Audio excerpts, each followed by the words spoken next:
So it was not till the 19th century that it was discovered.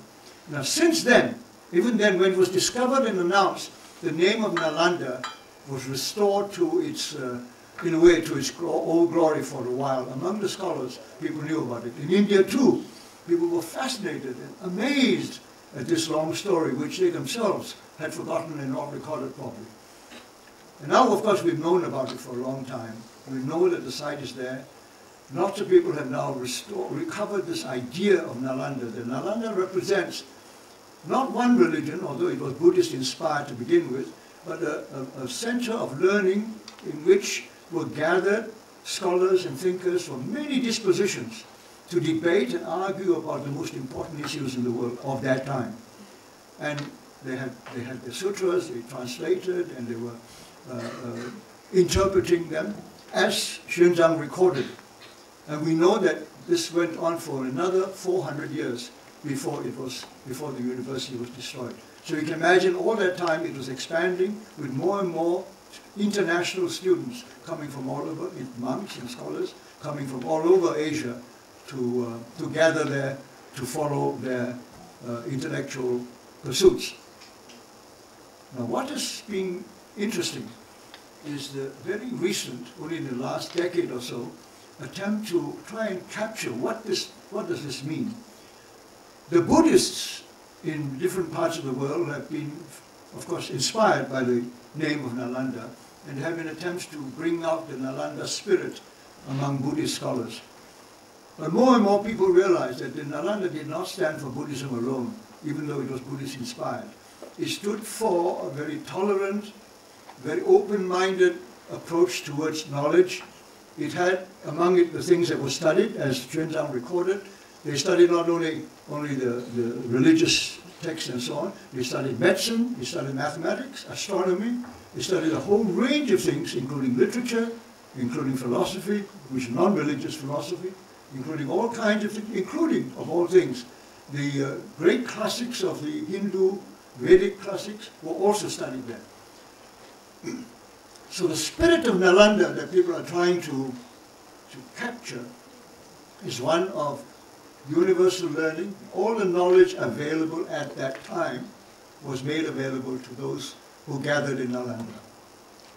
So the spirit of universal learning, tolerant of different ideas, willingness to debate issues, openly arguing in front of one another, setting thoughts together to understand one another better and to better understand the universe as people knew it at the time.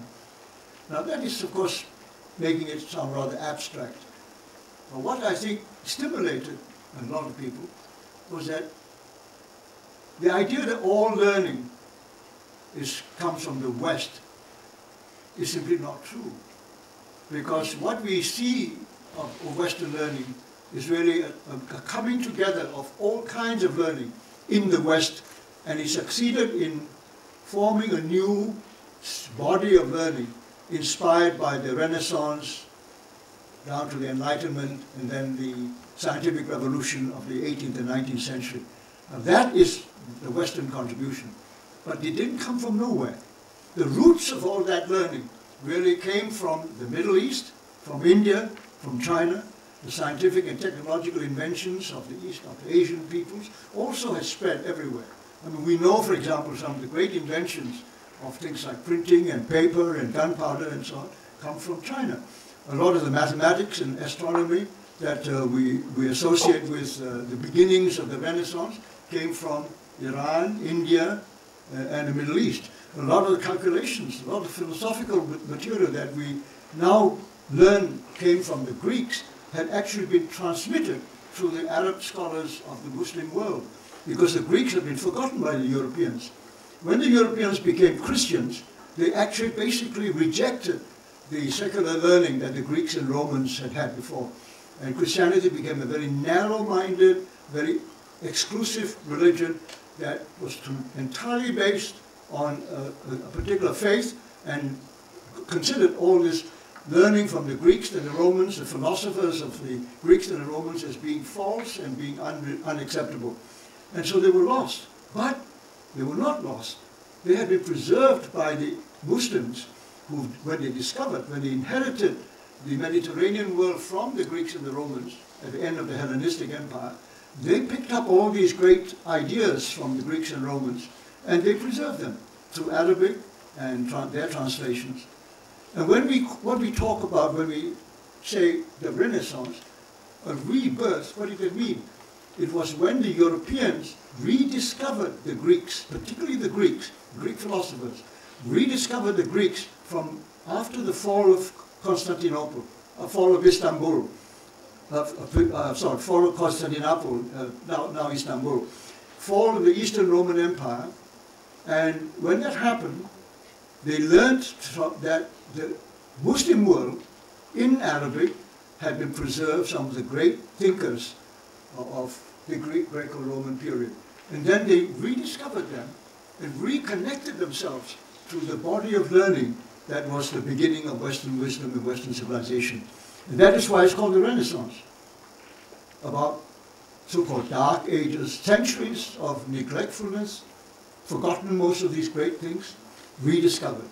So that was really a flow from the East to Europe. And then they, through their ingenuity and geniuses, created a new reinterpretation of all this and brought out what we now call the modern world of Renaissance, Enlightenment, and the scientific revolution. But they were rooted in Asia. So what has inspired lately a number of people is that, after all, Asia did have a great tradition of learning, where people were tolerant, open-minded, and really curious about the world, about knowledge, really wanting to know. And why did we lose it?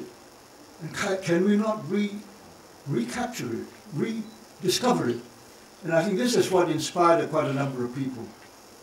That in fact, as we now learn from the West, and we are now re-inspired by what the West has achieved by drawing upon the wisdom of the East at an earlier stage, now in Asia, we are getting back from the West, not only what the West had done, but also the roots of what the West had achieved, and recognizing that their roots had been actually in Asia itself.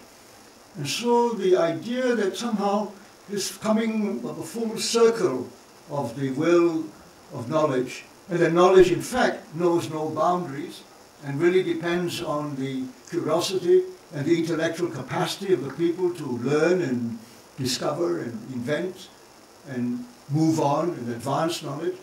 It can happen anywhere. And the fact that the West did it for last 300 or 400 years, they took the lead there, is fine, excellent. They made fantastic progress. Now we're learning from them. We've learned a lot from them. And now we can advance further. But in advancing further, we do not have to depend just on being like them. We have our own roots and inspiration that we could turn to. This at least is the idea. So that led to a number of writings about the spirit of Nalanda. The idea that Nalanda should not be seen, as many people saw it, as simply a Buddhist school of learning, but really a Buddhist-inspired school of open-minded, tolerant learning that really can encompass knowledge on a scale quite unbelievable for that time. And at that time, if you look at that period, from something like the 4th to the 12th century, nowhere else in the world was there a center of learning of that breadth and that kind of openness. So this has inspired some people to say, how can we in Asia today, as we try and rediscover Asia, not simply as just restoring old kingdoms or old institutions, but linking it up with the world of knowledge that we've also got back from the West, and finding that there are roots in Asia itself, to somehow inspire new generations of Asians to think that in Asia too we have the capacity, and we can, among ourselves, in ourselves, find the momentum, the drive, the initiative to move on in a different way, maybe new directions, new horizons, as it were, that even the West hasn't thought of yet. Now, these are simple ideas.